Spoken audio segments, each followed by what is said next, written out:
Anak, praise God. Sa wakas, dinalaw na ako ulit ng anak ko, Isaac. Ngayong Martes, Ano?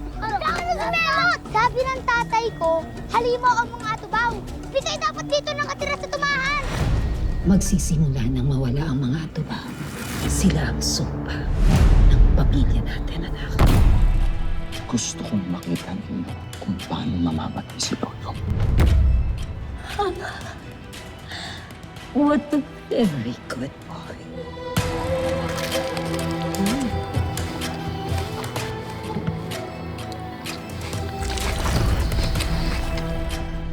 Kabila, wala na si Bangkil.